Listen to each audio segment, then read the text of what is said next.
Hello and welcome to the Blockade Runner Podcast. My name is John. Joining me as always is Ryan. What's up, Ryan?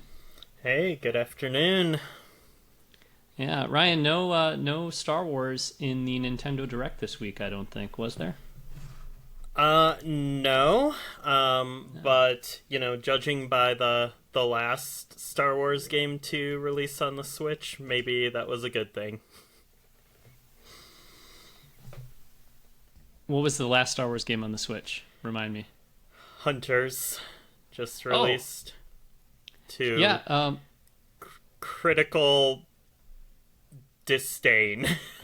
Is it really? Yeah. Oh, okay. Really poorly reviewed. Oh, I did not know that. I played it for like 20 minutes because, I really wanted Elliot to play it, so I told him about it, and he downloaded it, and he likes it quite a bit and really wanted me to play it, so I played for like 20 minutes. Then I had a connection error or something, kicked me off, and I never went back, but it seemed okay from what I played. But, yeah, looks like a 57 on Metacritic.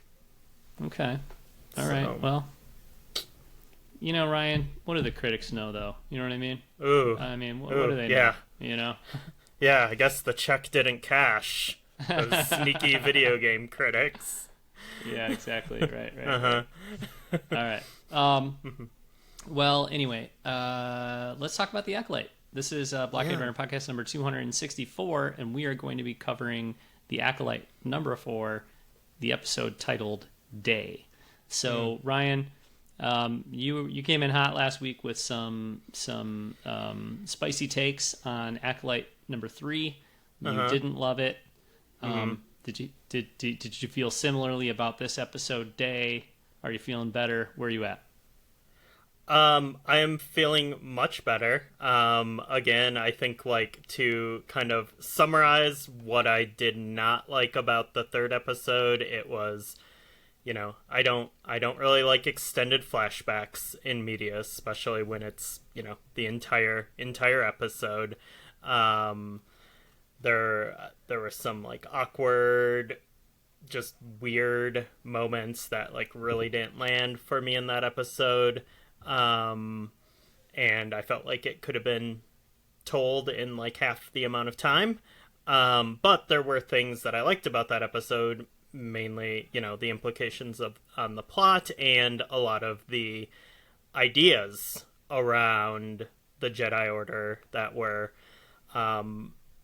challenging and, gave us a lot to chew on and to think about and, and then, try to kind of unravel the mystery and stuff. So, that's how I felt about the previous episode 3. This episode I loved. It was so great to be, kind of just moving the story forward. And, the stakes were increasing. There was some levity to this episode too. Some, legitimately funny moments. And there was some classic Star Wars weirdness. There was a little bit of horror. This episode had it all. It was I really loved it. I think it's my favorite episode of the show so far. Wow. Okay, cool. Well, I'm glad to hear that you liked it. I knew that actually because we've talked about it before. Yeah. But I don't know why you asked. You already knew. I know. I'm just doing that podcast hosting thing, you know what I mean, or whatever. What about you? How did you feel about this one? Oh, well, thank you for asking. I loved this episode. Yes. I've loved them all. I liked last week's. Last week's is probably my least favorite if I'm just going based on how much I enjoyed the episode or whatever. Although I thought it was pretty fascinating, pretty compelling. But yeah, it might have been of the 4, I probably enjoyed it the least, but I still liked it a lot. But this one was great. I don't know if I like it any more than the first 2 episodes because I really loved those also. But I did really, really really enjoy this week's episode, Day. And I think you're right that it has a little bit of everything. A lot of the different components that go into can go into a successful Star Wars story. So, I think that's a real strength of this episode, as well as the cliffhanger ending, and just it was like it was concise. And so, if you had the issue last week that you did, where you felt like maybe things were being repetitive or dragged along or whatever, I don't feel like that was an issue in this episode at all. It was concise, and it started moving right away, and just kind of kept going from there. So, really great episode.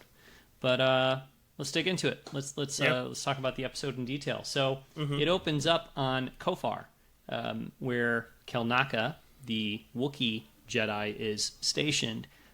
And that was one of the things after the second episode where many of us, myself included, speaking for myself, I guess, I thought, like, cool, we know where this show is going. We know what the next episode's going to be.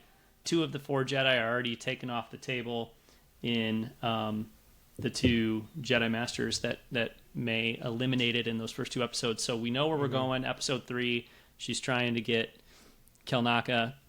And then, obviously, narratively speaking, we took a detour or kind of went in a different direction, kind of pumped the brakes on that forward progressing storyline. But this episode, we're right there again. We open up on Kofar. That's the first location, the first scene. And some beautiful shots and beautiful location of Kofar there. There's a few establishing shots throughout the episode that kind of show the mountains and the forest in the mountains and the sun kind of setting, because that's one thing I noticed, obviously, as the episode progressed. They would cut back every once in a while to that establishing shot, and you'd see the sun was kind of going down, and by the time you get to the end of the episode, when some of the horror elements that you mentioned come in, the sun is setting there. So Kofar was pretty cool, and kind of has this like haunted forest element to it as well, which we'll get to. So, but yeah, it opens up there with Kelnaka on Kofar, living a bit of a Yoda-esque existence, we might say, maybe a little bit. Did you think of Yoda at all on Dagobah when we saw his humble abode there?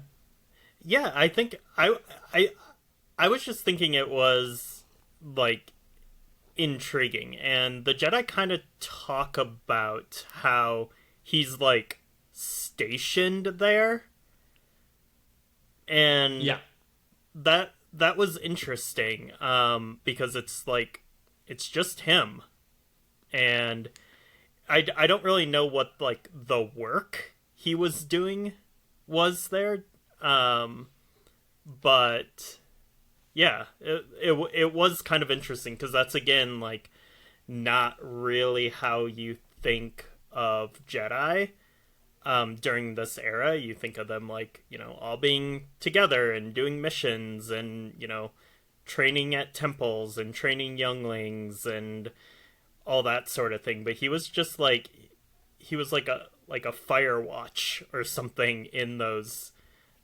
woods there. Well, I'm so rusty on my High Republic content. You and I both read quite a bit of Phase 1.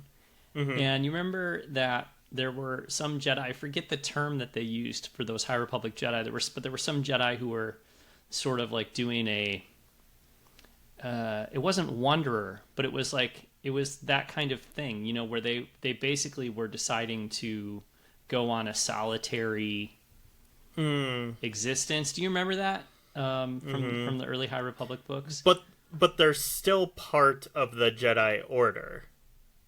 Yeah. Correct? Like, Kelnaka, he's still, like, part of the Order. He hasn't left the Order. Yes. Yeah. He's just doing this other thing. But I guess, like, at this time, there were so many Jedi that, like, you could afford to have, some dudes just, like, living out in the woods, like, keeping an eye on these, like, this haunted forest. Yeah, I'm not exactly sure what his mission is there, but then again, like, I don't really know, and I guess how would we, but I don't really know what Indara was doing in that cantina in the first episode. True. Like, it wasn't clear what her sort of mission was or whatever. Yeah, Torben was just... Go ahead. With it, Indara, because they were like, May was like, show me where your Jedi is. That's true. And she was like, imply. Was she like a town sheriff or something? Yeah. Like, yeah. Okay, that's a good point. That's true. But Torben was obviously just kind of like on his own kind of journey. Also doing his own thing, but he was actually in the temple.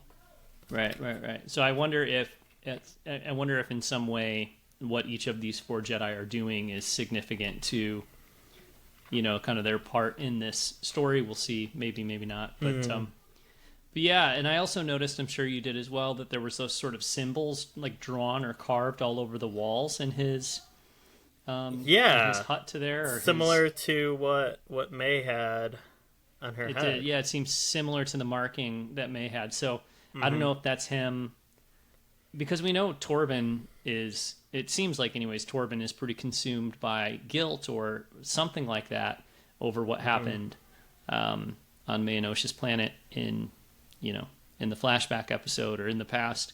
And I think it seems like a soul is pretty consumed by that too. I mean, maybe kind of burying that down or keeping that at bay a little better, but he seems fairly consumed by that, as do Osha and May. So anyways, I guess what I'm trying to say here is that, perhaps this is Kelnaka, a visual cue that Kelnaka is also still kind of consumed with or trying to work through whatever happened there, Yeah.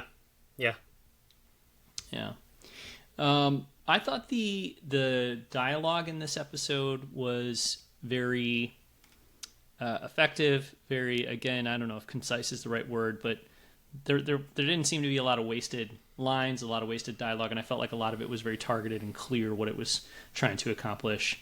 I bring that up because the next kind of moment I wanted to talk about was the conversation between Osha and Jeki in the Jedi Temple after she completes her sweet lightsaber choreography kind of thing there. That was pretty cool. It looked cool. It was cool. It's cool. Okay. Yeah. It looked cool. But yeah, Osha comes in to say goodbye to Jeki, which is interesting because at the end of the conversation, Jeki's like, did you say goodbye to Soul? And Osha's like, oh, I've caused him enough trouble, and she almost sneaks out of there without saying goodbye to Soul, but obviously he catches up with her. But yeah, I just this conversation was interesting in that, number one, it seemed like there was some real chemistry there between Osha and Jeki. Like Osha's, kind of teasing Jeki about how she's going to miss her. Oh, you're going to miss me or whatever. And I'll come back and we'll go out and hang out sometime when I come back to Coruscant to visit or whatever. So yeah, there seemed to be some real warmth and chemistry between the two of them, I thought. Did you feel that? Yeah, too? it was a very playful exchange at times. But also like there was a weight to it as well. And I think, again, something we've seen in the show is just Jeki kind of proving that she is, wise beyond her years and has just a really good, intuition about people. Yeah, she's fantastic. Daphne Keane, I believe, is the actor's name. She's really great, but a great character. I'm loving her in the show so far for sure. But yeah, in that conversation, Osha tells Jeki, May is the Jedi's problem now, not mine. Jeki's like, I can't believe you're not going to stick around. Like, don't you want to know what's going to happen with your sister or whatever? And Osha is like, well, no, she's the Jedi's problem now, not mine. And so she just wants to kind of get out of there and go back to her life or whatever, is what she's saying. I don't think that's true, but that's what she is. That's the message she's sending there. So did you have any thoughts on her choice to kind of just peace out and get out of there and not be present anymore? I mean, I think the nuance in the line delivery there is that she is like trying to convince herself that that's how she feels, when obviously it does not take much to get her to stay. Right. I think too, maybe part of it is that she has some kind of guilt or whatever about the fact that she didn't stop, but she missed her shot, quote unquote, her shot in at the end of episode 2, and feels like this kind of comes up later, but feels like she doesn't have the strength or the ability to face May, and so maybe it's better to just kind of take off or whatever. Yeah. But from there, it cuts back to Qimir. Is that his name? Qimir? I wrote it while I was taking notes like 20 times, but then like every time I'd be like, is that actually the name? I think it is. Qimir. I think so. The poison guy. The poison guy who also is in league with May and May's master. And he may actually be said master.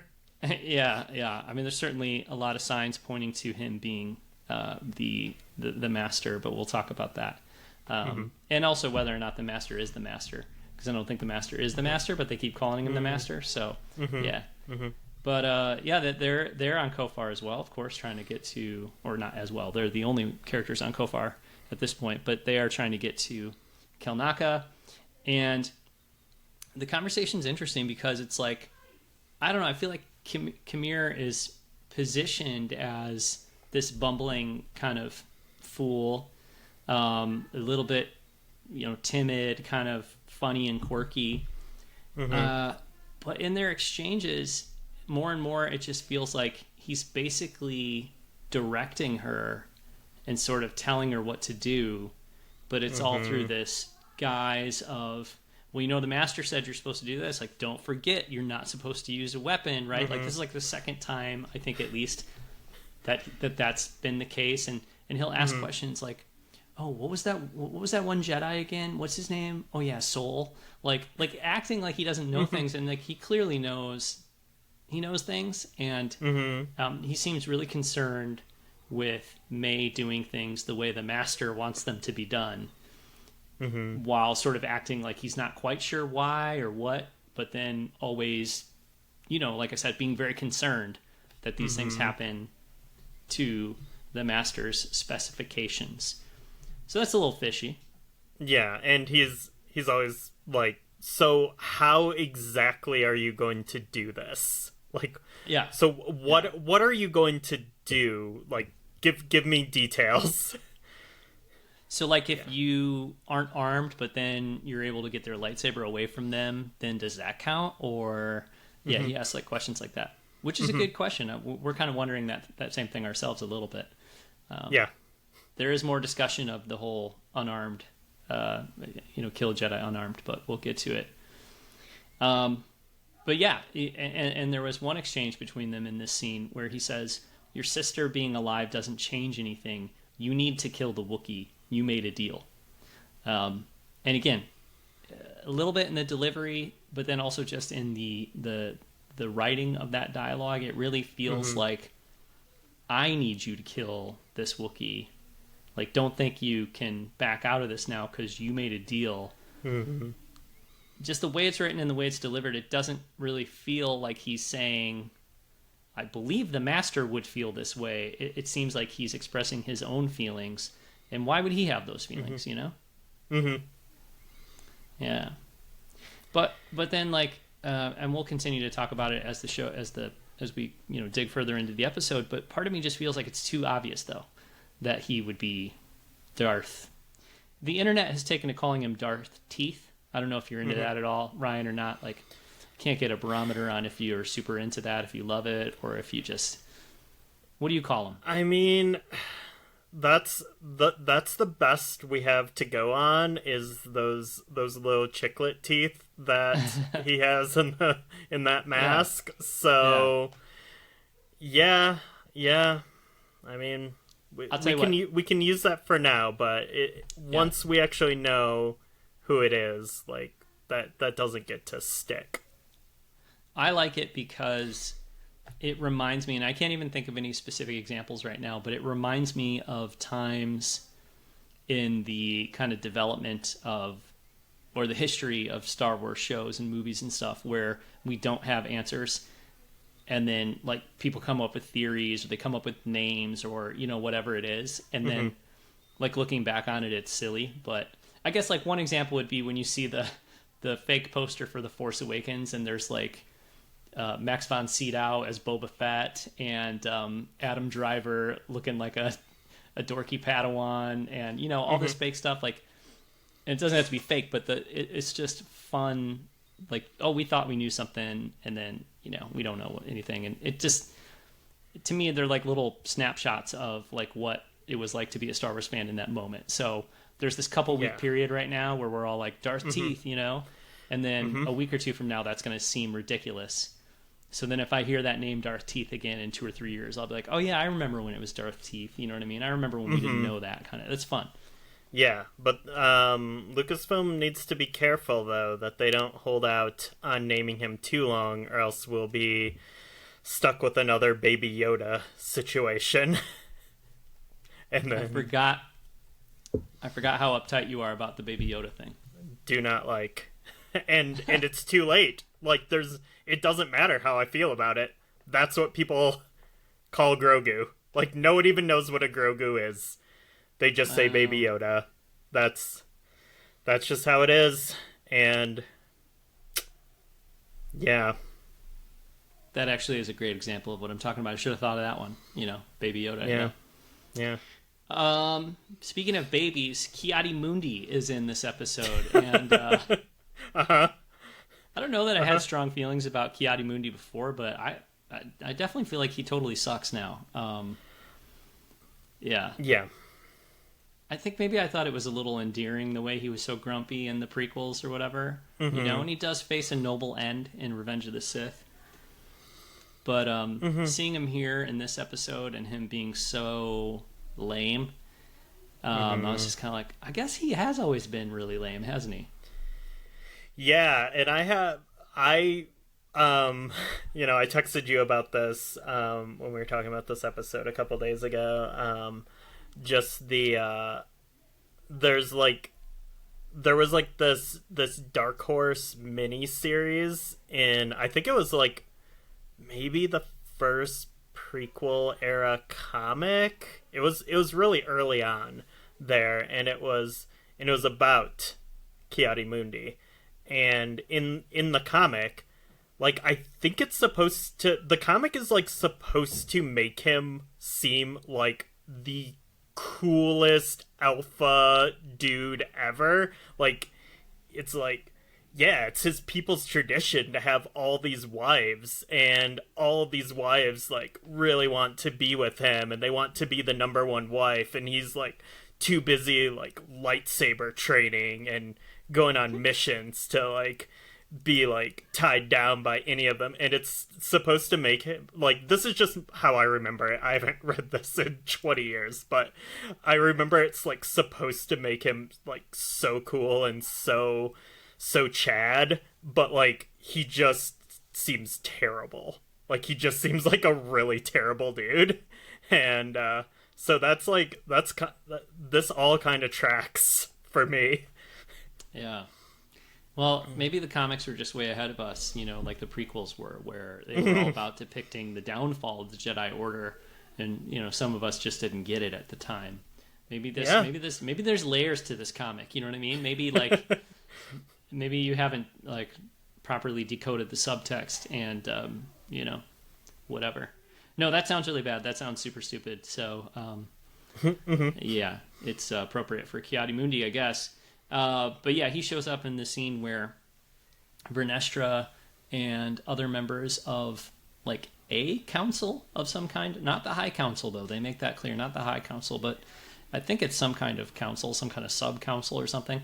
They're watching a holo of May, and they're theorizing about what's going on with her. One thing that comes up is the idea of a splinter order, which is kind of interesting, suggesting perhaps there have been, offshoots of the Jedi, sort of a Count Dooku type thing, maybe. You know what I mean? Mm-hmm. Perhaps what are they called? The Lost 12? Perhaps that could come up again or something. I don't know.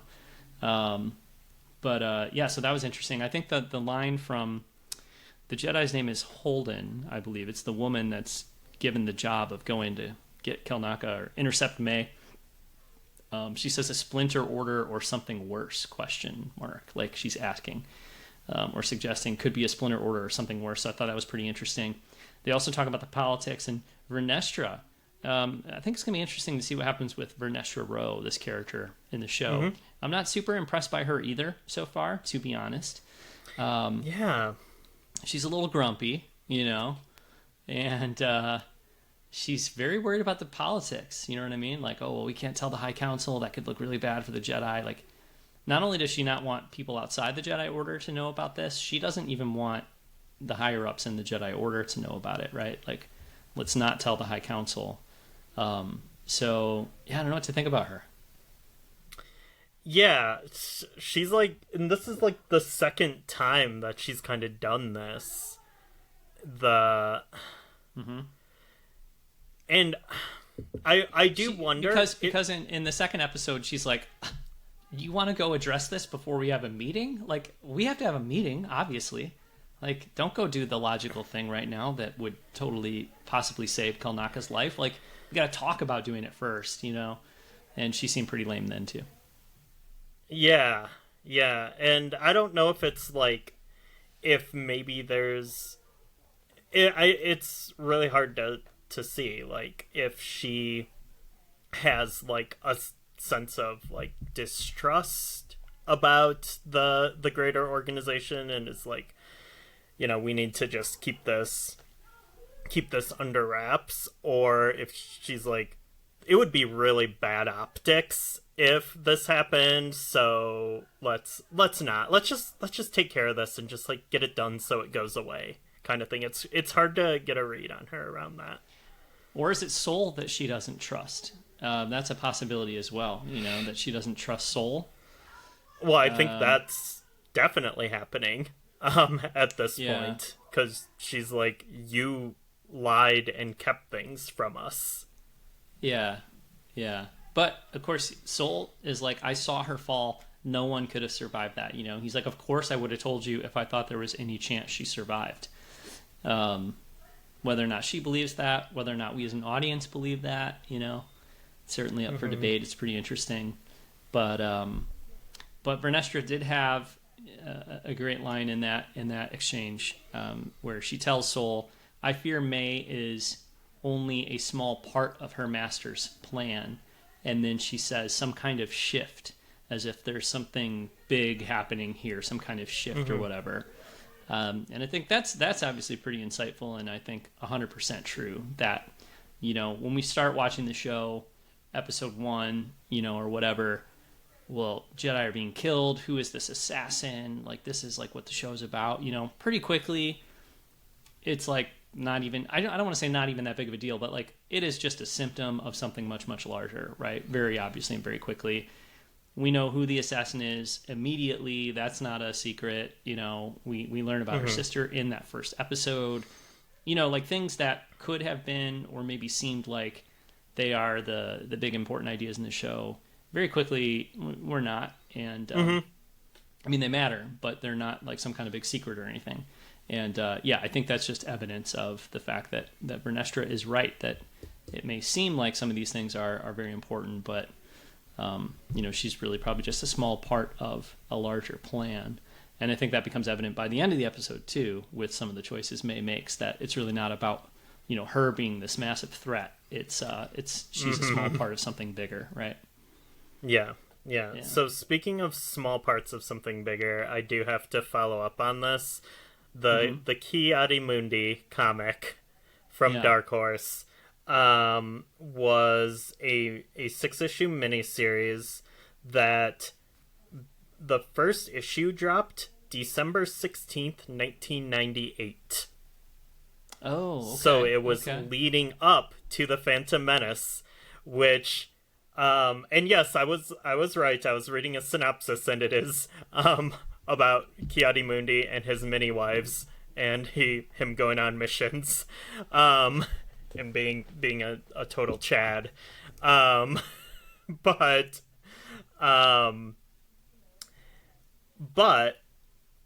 it is really funny. Like I did not read this leading up to the Phantom Menace, but I really wish I did, because I don't know, maybe like teenage me would have been like, yeah, this guy's cool, or something. I don't know. Probably not. I think even at like that age, I was still like, oh, what a creep. Yeah. This dude's lame. Like, if you have to keep telling me that he's cool, like, he's not. It's like the Duke Nukem effect. Like, but yeah, I do wonder if people were like, man, this guy and Rico Lay are going to just tear it up in Phantom Menace and Mace Windu. Like, they are just gonna be like tearing through dudes all that movie. Like, yeah. Yep, possibly. I mean, they wouldn't have been too far off with Mace Windu, but yeah, not so much with the other two. Yeah. Okay, moving on. Yeah, moving on. Then the episode cuts back to May and Qimir on the Kalnaka's planet, and we kind of talked about this conversation already, but he's asking all these questions about are you doing things the way the Master wants you to? Why is it so important that you kill a Jedi without a weapon? What are the rules? He's asking questions like that, probably because he wants to make sure May knows the right answers, I guess. I don't know, or just to reinforce that those are the things that she needs to do. But May, like in the middle of one of these like sessions, or like him asking all these questions, she says to Qimir, "I've never even seen his face. Have you?" And Qmir's like, I haven't. Right. So just very interesting. Like that is something that's mentioned at least twice in the episode. Sol tells the Ki-Adi-Mundi and Holden and whoever else, like, May doesn't know who her master is. That in Ki-Adi-Mundi, a student who doesn't, even know who their master. Absurd. You know what I mean? Like a dude with only one wife. Absurd. Like he does that whole shtick. So, and then here too, she's pointing out, I've never even seen his face, and Qmir's like, I haven't either. And again, like, I don't know, like, we're going to talk about the arrival of Darth Teeth at the end of the episode and who it may or may not be and all that kind of stuff. But this moment makes me, it does make me kind of think like, well, maybe it's not him. You know what I mean? Because I felt like that was relatively earnest when he's like, I haven't seen his face either. And I don't know. I think the media literacy part of me, or whatever you want to call that, is just like, that alarm is going off saying this is way too obvious, like, for him to be Darth Teeth. Like, there's so many, like, they're making it too clear that it's him, and that makes me feel like it's not. Yeah. Okay. I kind of read that scene a little differently, I think. Okay. Because the way I saw him as deflecting that question when she asks him, and he's like, I haven't. Anyways, let's talk about something else. So that, I think, put, made me think a little bit more, that, it was him. And I know, like, I think, like, we are watching these episodes really intently and watching them multiple times and, thinking about every Agatha Christie, inspired mystery that we've ever seen in, like, decades of watching movies and TV shows. And, like, if they're showing us this, what they actually mean is this, and it's like a red herring, and like all of this stuff. But it's funny, like, I was just reading someone posting about this show and just kind of like the Disney, Star Wars, and Marvel shows in general, and he was saying, and I don't know if I agree with this, but he was saying that a lot of these Disney shows feel like they're being very intentional about making them second screen shows, because that's how people, like, a vast majority of people watch television these days, is they have a show on and they're on their phone or they're playing their Switch or something. And like I think, like, for us it's like that's repulsive. Like, why are you not, like, honed in on, like, the nuance of, like, every scene and, like, Yeah. But, like, honestly, it is how so many people watch shows. Like, my boss was watching Acolyte, and she was, like, texting me during her watch of, like, episode 3, and I was like, I don't want to respond to you until this episode is done. Watch it and then talk about it. Yeah. Like, yeah. And I have to make a conscious decision right now to, like, respond or to wait 19 minutes until the episode's done and then be like, oh, hey, I just got your text. Right. But sure. I mean, that really is, like, and so anyways, this person I saw posting about it was like, these shows are overcompensating, over explaining things, they have to make things really obvious, because if it's too subtle, people won't catch it because they're, checking Facebook or Instagram or whatever while they're watching. So they have to, like, restate things a lot and, like, really show things in an obvious way. And again, I don't know if I agree with that, because it's really hard for me to, like, see media through that lens, I guess. Like, I don't, like, there's very few things, like, maybe like pro wrestling is the only thing that I'm like, I have, like, on in the background while I'm doing other things. And, like, I when it's, like, a match I'm really interested in, I, like, put my phone down and stuff, but otherwise it's just, like, kind of on. But when I'm watching, like, a movie or TV show, unless it's something I've seen a bunch of times, like, generally I'm pretty, like, focused on that. So I can't really, like, think about, like, what would it be like if I was watching this show and, for the first time and, like, on my phone the entire time.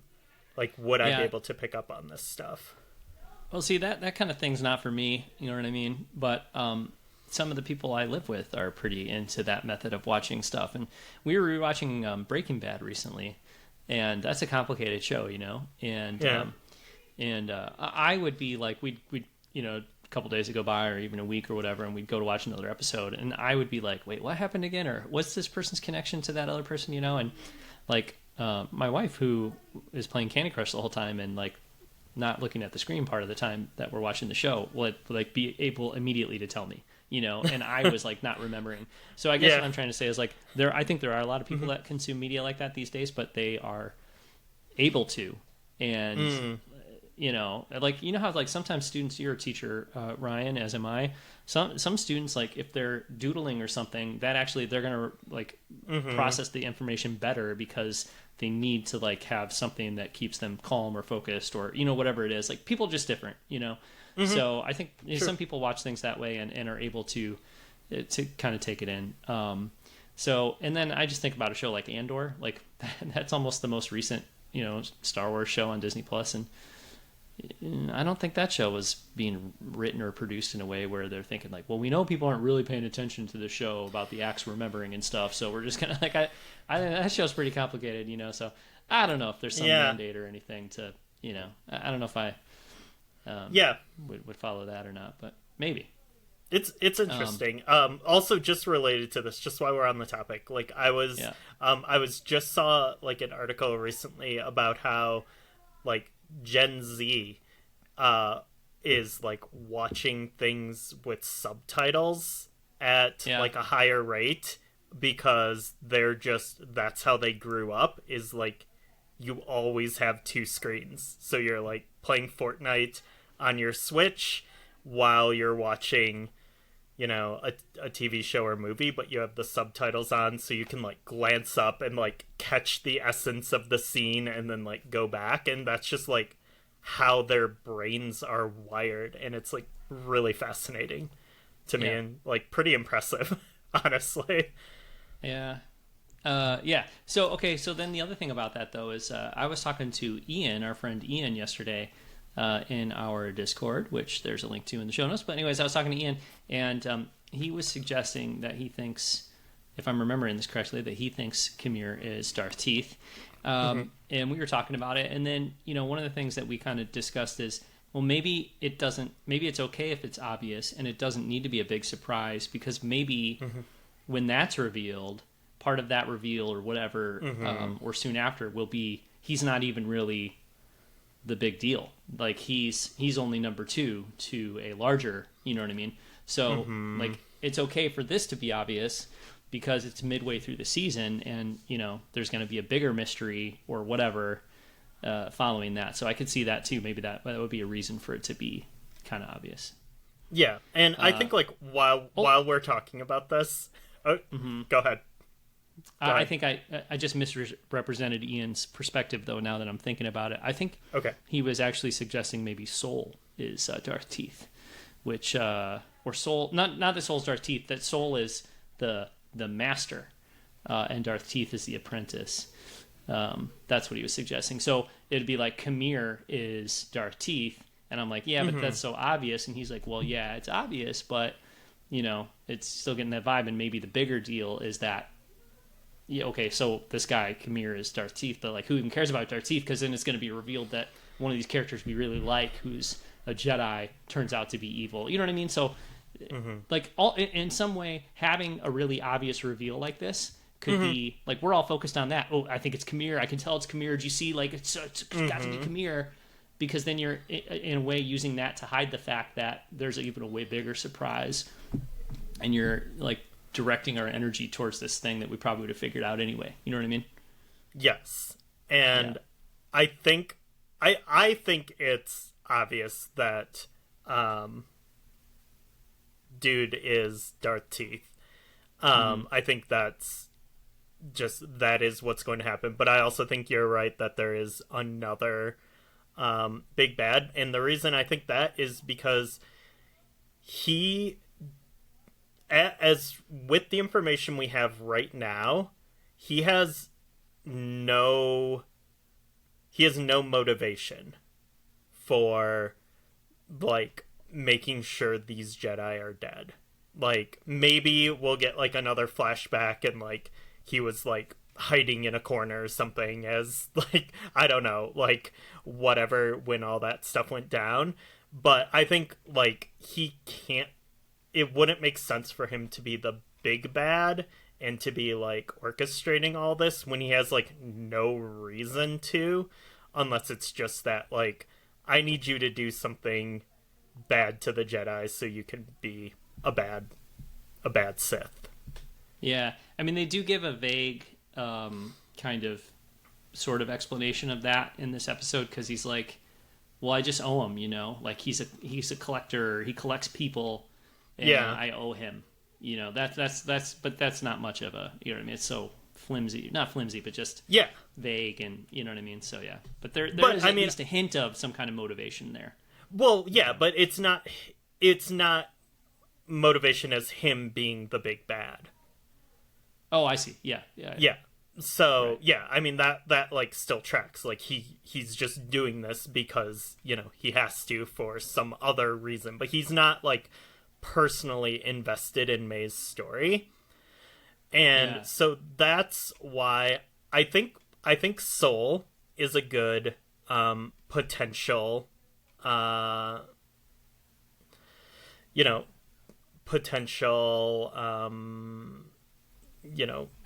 ringleader of this. Soul is really interested in getting May and Osha together too. That's a thing I've noticed lately. He wants to get them like together. Even tells Osha in this episode, once we get May safely back on the ship, then I'm gonna we're gonna face this or whatever, and I'll tell you everything that you know what I mean. So I don't know. Yeah, but my issue with it being soul is that generally with Jedi who go to the dark side, there's a corrupting influence. And so then that would be like, okay, there's actually a third big bad, the biggest bad, who's the one who like corrupted soul, because like, you know, for all we know, like he has been like an outstanding member of, you know, well respected. He's done a lot of great things in the Jedi Order for many, many years. So the thing that the person I think is the big bad is Mother Coral. Just because of we don't see her body in the, you know, in the flashback scene when all the death happens, and she would have motivation to strike back against the Jedi. And she would have the means and the powers to be able to train and teach May. Yeah, maybe. Yeah. It could be. It could be, certainly. I mean, I was kind of leaning more towards Mother Coral being Darth Teeth. And like, I feel like episode 1 kind of made it seem like Qimir was Darth Teeth, and I think episode 2 made it seem like Qimir was Darth Teeth, and then episode 3 made it seem like Mother Coral was Darth Teeth. And I feel like it's very likely that one of them is Darth Teeth, but I don't know if I see. Yeah, I mean, it could be. It could be. It just feels like either of them would be a good candidate to be Darth Teeth, but I don't know that either of them feels big enough to be the. Like, it already kind of feels like when they were setting her up or setting up the possibility that like she could be Darth Teeth, that felt pretty straightforward, or like pretty obvious isn't the right word, but like it just fit, you know what I mean? And I think like when we find out that there is a larger evil presence waiting in the wings or whatever, like I think it's going to be someone more nefarious, someone more, I don't know, something. It's going to feel bigger than that, you know? And I actually sort of really empathize with Mother Coral quite a bit in episode 3, which, you know, doesn't mean she couldn't be the big bad, but like she's not going to feel that big and that bad when she's just like a mom who's trying to do right by her kids, you know? So I guess it kind of depends on where the story is going to go overall. Like, is it going to be about someone who lost their way and just, you know, or is it going to be about someone who is like a major existential threat to the Jedi and to the light side? Because she doesn't feel like that to me. Even if she's pissed off about the Jedi coming and taking her kid away, or her whole coven getting killed and all that stuff, like she I guess, to use kind of the terms that you were using earlier, she feels like the kind of person that could be corrupted by a corrupting influence because of the things that she's experienced. But to me, she doesn't really seem like she would be that major corrupting influence either. I don't know, man. Like, you just used the sentence, her whole coven wiped out. Yeah. Like, that, I think that's the kind of thing that, you know, could turn someone. I think about, like, you know, some of the stuff that happened in the most recent, like, Tales of the Empire, and, like, how those characters went bad, and it was like they weren't like totally, you know, it was like some tragedy kind of happened to them and they went down, they chose the dark path to respond to it. Counterpoint, they don't even stick with it. Yeah, and you know, that is always a possibility. But that, to me, that seems like a Darth Teeth level bad guy. You don't stick with it. An Inquisitor level bad guy. Oh, they twisted me and I was so angry. But you know what I'm saying? Like, I don't know. And it's not like, I don't think, number one, it's not going to be Palpatine because he's not born yet. Number two, I don't want it to be Palpatine. Although, somehow Palpatine time traveled would be a pretty good line to show up in this. There is this thing called the World Between Worlds. Oh my god. Just kidding. I don't want that. But I guess like part of me just is, semi-consciously comparing all these ideas to Palpatine and being like, that like what you're describing sounds like Count Dooku. It sounds kind of like Kylo Ren. You know what I mean? It doesn't sound like Palpatine. And I like part of me is like, no, I need like a next level evil presence. That's what I think like is the reveal I'm waiting for. And so yeah, Mother Coral's not that for me. But we never, outside of Palpatine, we just never really get that in Star Wars. So it would be like somewhat unprecedented if they were like, nope, this is just a being of pure evil and pure hate, and like they just need to die, like kind of thing. Ryan, are you suggesting it would be canon breaking? Would it be canon breaking if it was my god, like time to send some death threats. Gotta defend George.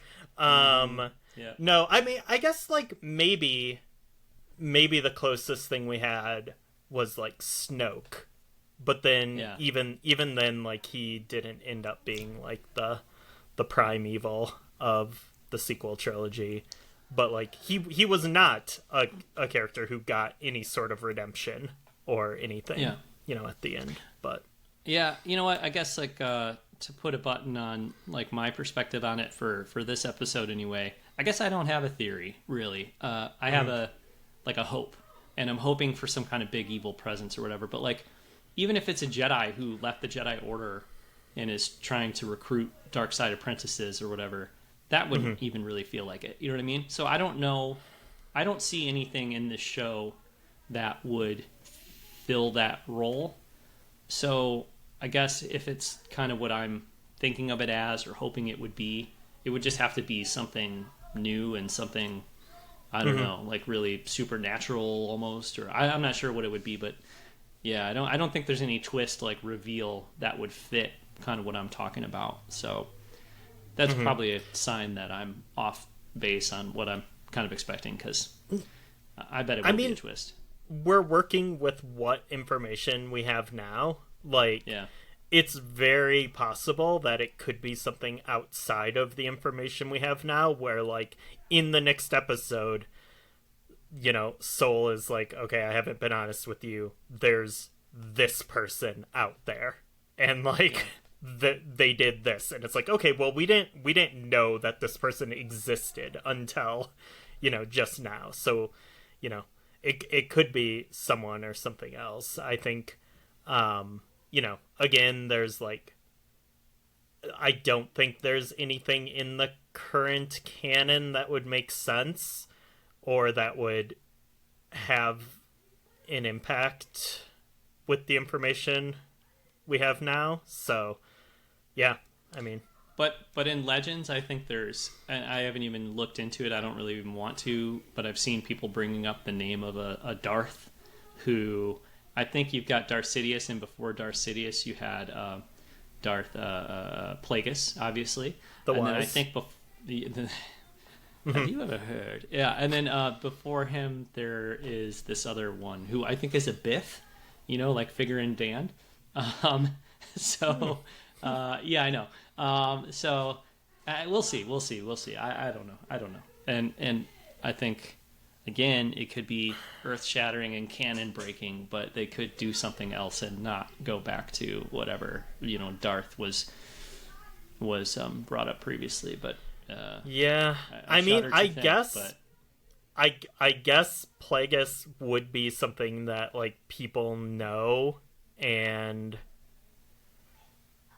but like, I mean, I don't know like how that fits into the story that they're telling here. Really, because like why would Darth Plagueis want all this stuff to happen? I don't know. No, you're right. I think like the reveals probably need to be connected to whatever happened in the past, right? That event that took place and the Coven and all that. So yeah, we'll see. Yeah. All right, let's keep talking about this episode then. There's a moment that I thought was really interesting where May is like, I can't believe my sister is Jedi scum. And then she immediately is like, what was she like? You know, to Qimir, because Qimir was around her a little bit, you know? And Yeah. like, it just seems, and obviously it's kind of foreshadowing now after we've seen the whole episode, that by the end she's going to kind of twist, or not twist, but like kind of change motivation or change direction. So we see a little bit of that there. Sol tells May, you know, like, actually this was kind of heartbreaking or a little bit sad. Sol's like, hey, you know, I heard you were going to leave without saying goodbye, or I heard you were leaving, you know, without telling me or whatever. Like, I need you to come on this mission with me. And Osha's like, you want me to rejoin the Jedi? And she seems like she was like, it's like, I'm up for it. I'm up for it. And also, like, as my mentor, you believe in me and you want me to be a Jedi again. Yeah. And he's like, well, not exactly. And it's like, oh man, that was a bummer. That was a bummer. Yeah. But he does say, like, I need you, like, I'm really worried that May is going to get hurt, that something, you know, they're going to strike her down or whatever. It's not the words he uses, but like, I need you to come with me because you're the one who can get through to her. And Osha's like, she's a murderer, you know, that's Osha's response. Like, no, she's a murderer. And Sol says, well, she's still your family, you know, they're still good in her. She's still your family. So that was some pretty good, like, Jedi type stuff, which makes me want to believe in Sol as a good guy and not, you know, not secretly evil or anything. So this scene, again, like, I read this scene totally differently. Because this, I think, was Sol at his most manipulative.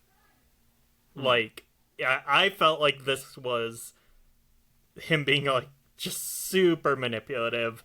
Like, you know, obviously there's a part of her of Osha that wants to feel valued, feel needed, maybe wants to rejoin the Jedi Order, and, you know, also just really wants the respect of her former master. And I think he, like, kind of takes advantage of it so that, like, he can do this mission to kind of, like, clean up this mess that he made. And I don't know if that is a Sithy thing to do here, if this is, like, signs of him, if it's, like, so manipulative that it's like, oh, this is pure Sith, or if it's just, like, you know, the very flawed Jedi Order that we've seen in the prequels and, you know, in this show so far, where it's like, yeah, these people kind of just want to, you know, accomplish their missions and, you know, cover up or clean up their messes, and, you know, they will use people to do that. And I think I thought, like, the line about family was just, like, such a, like, a low blow and, like, so manipulative. Well, yeah, that's a different reading. I mean, to me, that line about family was like, that's just redemption. That's like, Star Wars always has this theme of, or very often has this theme of redemption running through it. And here you have, like, the, you know, the character who's sort of an analog to, like, a Rey or a Qui-Gon Jinn or something, being like, no, redemption is a good thing to shoot for. Redemption is a good thing to believe in, or whatever. And we've seen that so much in Star Wars, and it's never been, like, a lie. It's never been a light side. And I'm not saying it couldn't be this time, but, you know, for me, it felt very much at home with the kinds of, you know, themes and stories that Star Wars has advanced in the past. And then the other thing about it to me is, like, you know, like, to quote CM Punk, Ryan, like, tell me when I'm telling lies. You know what I mean? Like, if he's going to be manipulative, he's telling the truth. Like, he's like, oh, you want me to rejoin the Jedi? The manipulative person would be like, well, not yet, but if we do well on this mission, then maybe you could rejoin the Jedi. Like, he doesn't do anything like that. He's like, no, they just won't let me go unless you come with. And I think that if we don't go, we're not going to be able to get through to your sister, you know? Now, it could be manipulative if he actually doesn't give a shit about getting through to May and he just wants to advance his own cause or whatever, like you said, then I guess I can see that being manipulative. But to me, it felt like some of the things he had to say in response to her were not great if you're trying to manipulate somebody, but he still said them. You know what I mean? So it felt honest to me, you know? So I think the family thing, I think it was BS, because as we see in this episode, May redeems herself without Osha. Like, but doesn't that reinforce what Soul is saying though? That like there's still a chance to save her. Like because Osha's like, she's a murderer. Osha talks about her like, I've already written her off. There's no hope for her, you know? And Soul is acting like, no, that's not true. There is still hope for her. So he doesn't say like... she comes to that conclusion on her own. She does not need Osha to like bring her over. Like, she is already on that path. She's already seeing some feeling on her own that something is up, and she's like already, you know, self-correcting on that. Yeah, I get what you're saying. I think it would be different if they did get there and then like Osha and May had a moment and then like Osha like talks her off the ledge. But like I don't see how that condemns Soul though, because like in this scene that we're talking about, there's two people.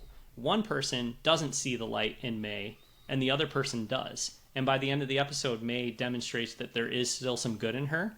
And like in this scene that we're talking about that happens beforehand, Osha's the one who's wrong about that, not Soul. You know what I mean? So I don't feel like he tells her, if you don't go, there's no hope for her. But if you go, we might be able to save her. He's like, the Jedi Council won't let me go unless you come with, and I think something bad might happen to her if you don't come with. You know what I mean? Like that's what he tells her. But he's also like I'm worried about her safety and like all this stuff. But then he's also like, well, no, I need you to go or else I can't go. Okay. I don't know. It's sketchy. I think it could kind of go either way. Like maybe maybe we'll find out that he's being super earnest here. I don't know if this is enough to be like, yes, he is the mastermind behind all of this necessarily. But I think he has shown at multiple points to be dishonest, to hide truths from people, to tell half-truths, to be kind of sneaky. So I think like maybe that's not enough to make him a Sith, but it is like enough to be like, yeah, this is a pretty flawed dude here, and maybe it's like him individually, or maybe this is like, you know, part of the issues with the Jedi Order at this time. Yeah, that's an interesting way to put it, because like to me, I feel like all four of them were involved in something that is being kind of hidden or is being kind of only told in a half truth, and they all know it. You know what I mean? And I don't know why it's being kind of the full story isn't out there. But the way I've been reading the show is that it feels like Soul is the one who is the most ready to own up to it, or the most ready to admit. And the other ones, like, I mean, Indara dies so fast that it's hard to make a conclusion about her. Torben's like, tell the truth or kill myself. All right, cool. Yep. Give me the poison. And then Kelnaka doesn't speak English, or basic or whatever. So it's hard to know what's going on with him. But Soul, like, I don't know. I guess it's tough to say, because things happen where he basically has no choice but to tell the truth. So, I mean, you certainly could read it like he only starts telling the truth when he has to or whatever. But to me, he seems more ready to like face it than some of these other, you know, 4 Jedi that are on the hit list, right? Like, so yeah, I guess we got to watch another episode or two and find out like if he's Time will tell. If he's, yeah. Well, Yord believes in him. Yord believes in him, and Yord believes that he's a wise Jedi. Yord, who's... I like Yord, but man, that weapon belongs to... That's Jedi property. You need to get that back. So many Yord moments. I love that Osha's... But I love that Osha's just like, like, whatever, dude. Like, yeah. I also... God, we need to talk about the real star of this episode. Bazil. We gotta get to that guy. Love that dude. But before that, they're just talking about like Yord moments here. There is the part where where Osha's like, you understand what he's saying? And he's like, well, while some Padawans chose a most Padawans, yeah, more basic language to learn, I chose this. And it's they all want to learn like Shriwook. Yeah, it's like the one friend, like, you know, you're all in college and you're like taking Spanish, and it's like, yeah, I'm going to use this living in the United States, and then like you have like one friend who takes like Latin, and it's like, Max yeah, Fisher. Yeah. Well, I took Tagalog in college, which is kind of similar, but yeah, I got you. I mean, I took Japanese, so nice. Yeah. So, but Yord seems to think that Soul is interested in kind of pushing both Osha and himself. I guess Yord doesn't say anything about Soul, but Yord thinks that Soul is trying to push Osha to face her past and face herself instead of run away, which, you know, obviously earlier in the episode she was trying to run away. And Yord thinks that Soul is trying to get Osha to face herself and her past, and then Soul kind of says later on that's, you know, we're all going to face, like, when we get May safely back on the ship, we're all going to face this or whatever.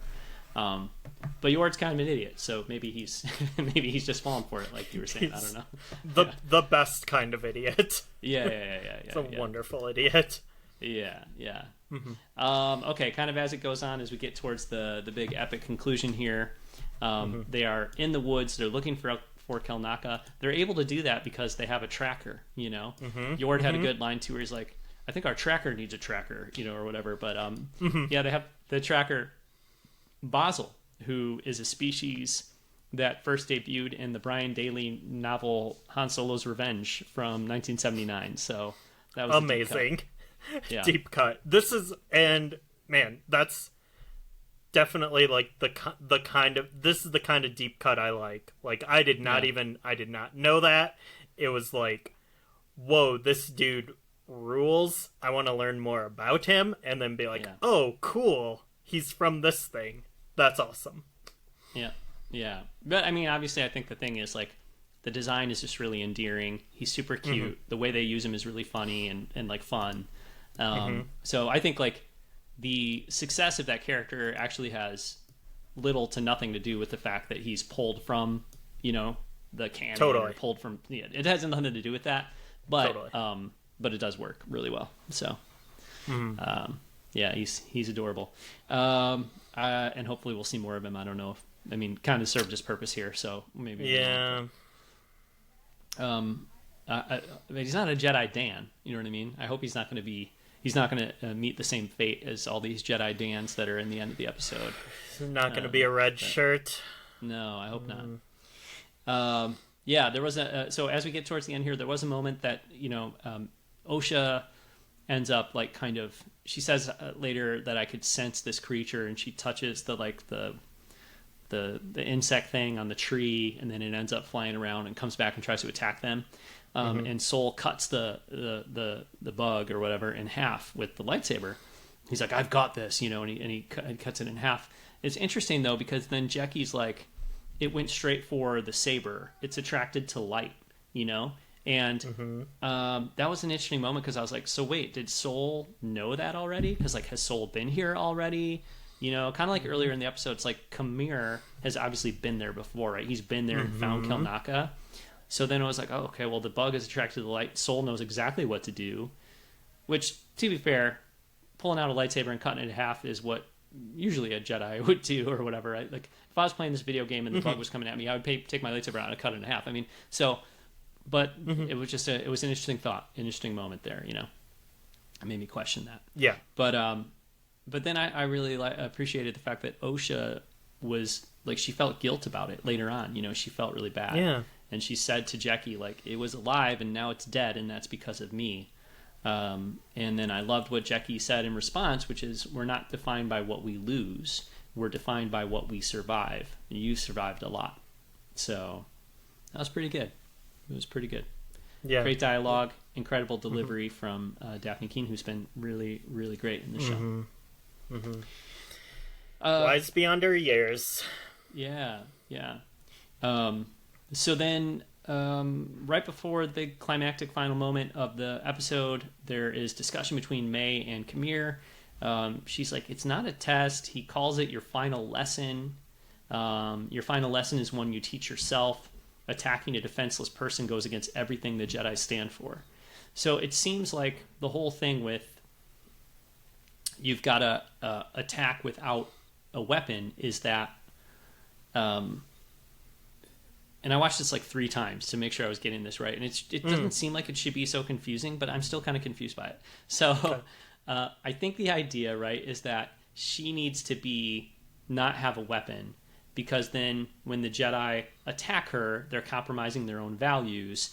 And so what the Master is really concerned with is like exposing hypocrisy or getting the Jedi to cross a line that they're not supposed to cross.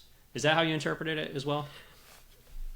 Yeah, I think that's the best interpretation we have right now. It is like, I don't know, it could be like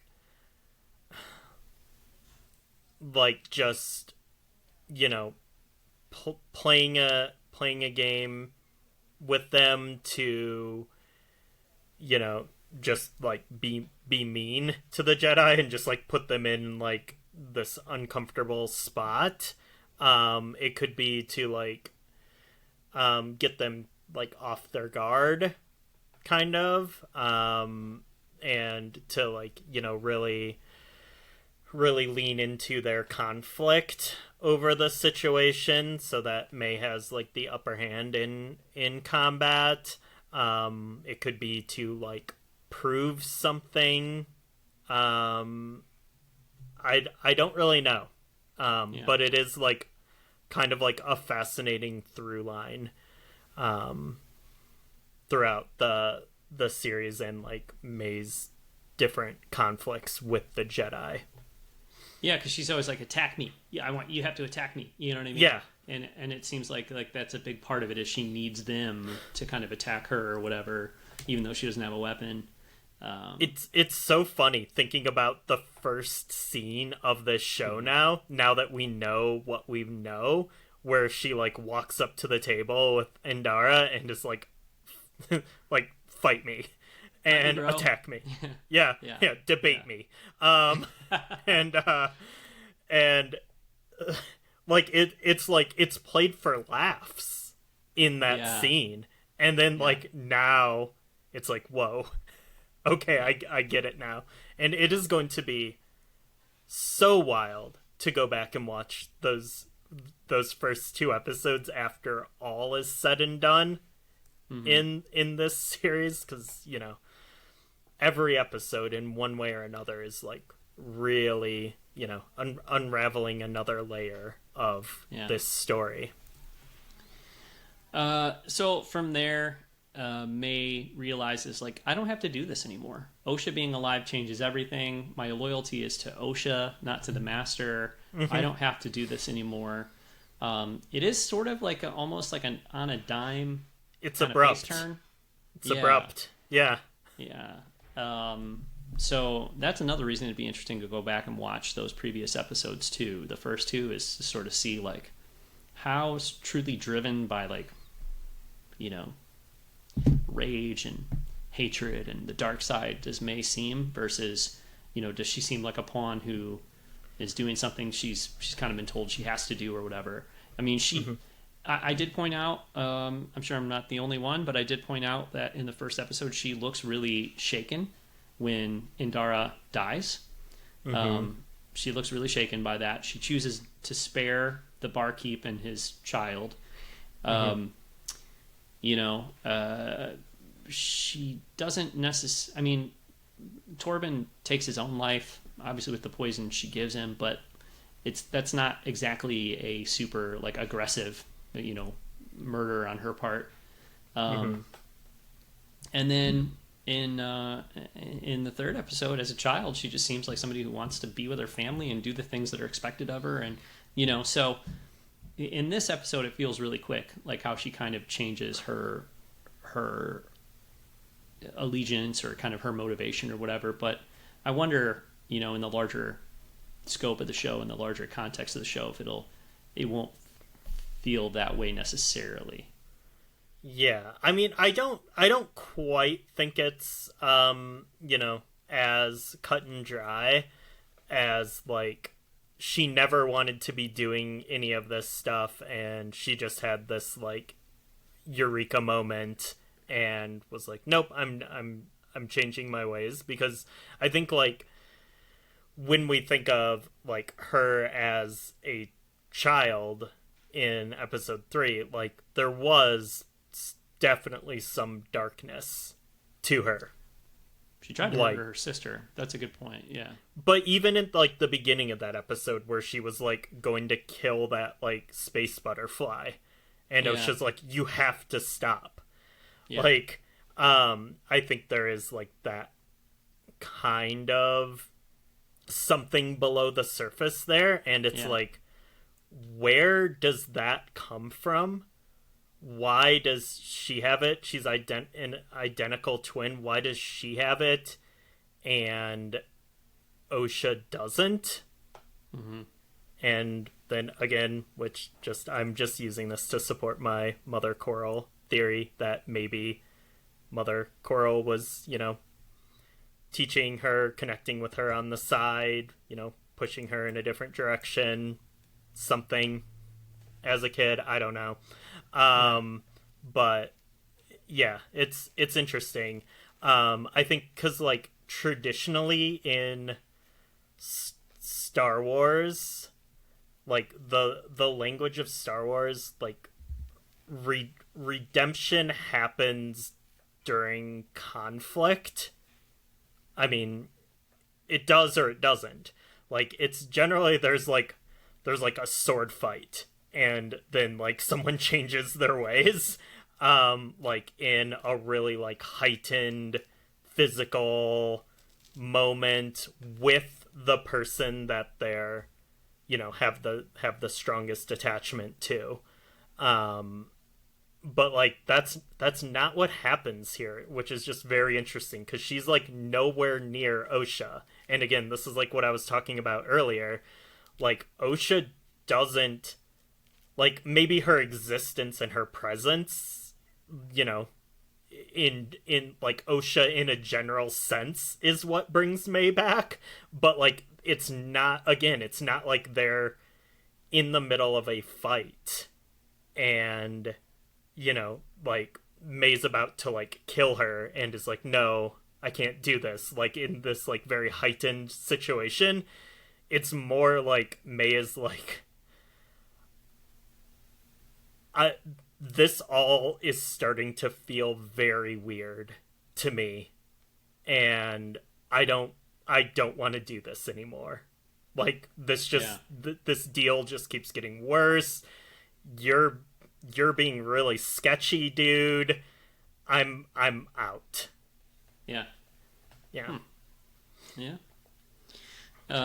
Yeah, well, actually, she's like, you're being really sketchy. I'm gonna trap you, hang you upside down, and be like, I'm out of here. I'm gonna surrender to Kelnaka.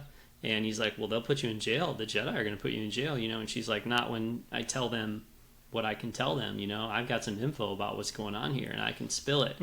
And of course, then when she gets to where Kelnaka is, and allegedly is going to surrender to him. I mean, I believe that. I think she is going to. He's already dead. There's a lightsaber wound across his chest. There's a great like music cue. She says in a horrified, very frightened voice, like, he's here. And as that's happening, it's getting dark in Kanaka's hut or whatever. The Jedi are outside. Yord, Jecki, Sol, a bunch of Jedi Dans, who we know from the writer being on Twitter, saying, like, we even refer to them as red shirts in the script. So it's pretty obvious what's going to happen to them next week. But the British Jedi.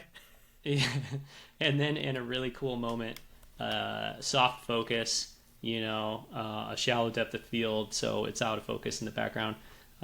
The Darth Teeth kind of like floats down and in towards Osha. Jecki is like, what is that? And then Darth Teeth just uses the Force to push, just like, and it's like so dismissive too, like pushes Osha out of the way, like, you're nothing, don't even matter at all in this situation.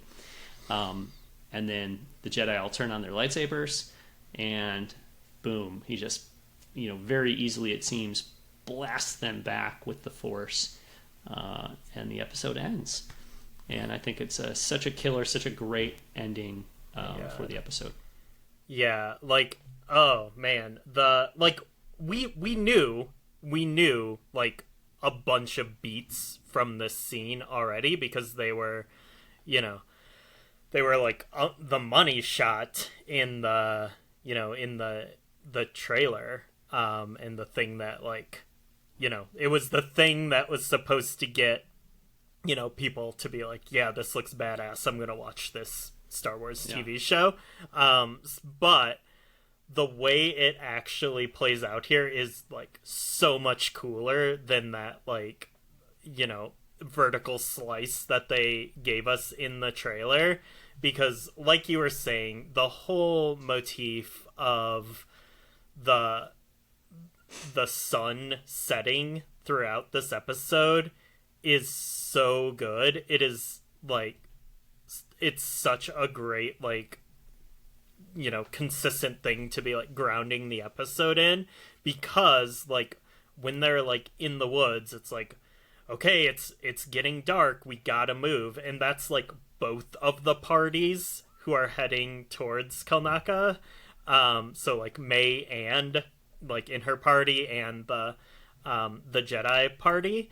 And, like, they're everyone is like, okay, we gotta go, we can't stop, we gotta keep moving, because we have to get to this place by sundown, before it's dark. And then there is, like, the scene with the bug, and it's headed towards, it just went straight for the light. And but then, like, once May is in that hut, and I'm just reiterating what you already said, but it's, like, it's so good, is the seeing him with that, like, gaping wound across his, like, chest and stomach area, and which is just, like, it's, I don't know, it's pretty messed up. We don't see a lot of, like, blood and like open wounds in Star Wars, so it is like, whoa, this is, like, kind of jarring, kind of scary. And then it's just like, the sun just sets. It's so good, like, it's moody. And both sides throughout the episode think they're inching closer to resolution or revelation or some kind of answers, right? And in the end of the episode, we realize, actually, like, the darkness has been encroaching on them this whole time. You know what I mean? Like, May thinks, oh yeah, he's not going to get here in time for me. Like, Qimir's like, well, he'll kill you. She's like, yeah, but he's not going to be able to find me here, and I'm going to get to the Jedi. Like, no, this darkness has been encroaching this whole time. That sun has been setting. The shadows have been on their way, man. You know what I mean? So, like, and it's true for basically all these characters. They all think, that they are getting closer to whatever it is they're trying to accomplish, when in fact, like, this dark presence has been on their heels the whole time, ahead of them in a lot of ways the whole time, and just waiting to kind of set on them. So yeah, I love it. I love it. So, do you think the way the story is like told and what we're presented with here, do you think it's possible that Qimir was, the last we see him, he's hanging upside down in the woods, like being like really goofy and exaggerated about it, swinging all over the place, like, what are you doing? Kind of thing. Do you think it's possible for him to get down, get changed into his Darth Teeth gear, kill Kanaka, and then like, kind of vanish and then like meet up back with them? If he's Darth Teeth, then I would say yes. It's possible. It would stretch belief a little bit, I guess, but we saw that character float down and we saw that character use the Force to blast these Jedi out of the way. Like, they seem pretty powerful. So I think it's possible. Yeah, I think, what kind of like really sold me on it being a possibility was the like literal flying part of it, which somehow managed to like look cool. Whereas, like, flying a lot of times in Star Wars doesn't always look great. I think because it looked supernatural, it didn't look like a superpower. You know what I mean? It didn't look like superhero stuff. It looked like ghostly, haunting, horrific stuff. I think that's why. We'll see. I mean, I think it's still very much up in the air. I mean, all signs kind of point to Qimir, but I think I think the design of the character and the costume is doing a lot to obviously, hide the identity. It's not just that there's a helmet there. The Darth Teeth character looks kind of thin and frail, almost like I don't know, ghostly's not the right word, but like it's not a very corporal, like physical presence. You know what I mean? It's much more kind of I don't know.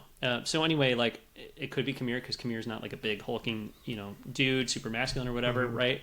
It could be Mother Coral. I think based on the appearance, like the way the front of the costume is, it's weird. It's like there's like a sash on, or not sash. I don't know what the word would be, but it's like it's not your typical, And I just think it's very. Androgynous is probably not the right word, but like. I think it's very ambiguous. It is not defining that character's physicality really in any way, and so I think it's just very unclear who that character is, and I think it definitely looks like it could be Qimir. I think it definitely could be Mother Coral. I think it could be something else altogether. So it's just very intriguing, very very intriguing way to kind of bring that character. Into focus in the show a little bit. We've obviously seen Darth Teeth one other time, up on that cliffside or whatever. So and I will say too, kind of last thing here, I saw some people online kind of complaining about how the show ended and like you can't do that to an audience, that's outrageous to end that way. And I'm like, this is like great screenwriting. This is like great. Yeah. This is like the whole thing with TV. This is what TV does. This is what you want to do with a weekly show, so people don't stop watching at episode 4 because they have no reason to watch episode 5. This is serialized storytelling. Yeah, I feel like if the show's really good too, like it can be a little frustrating that I have to wait 6 or 7 days to find out what's going to happen. But like that's like.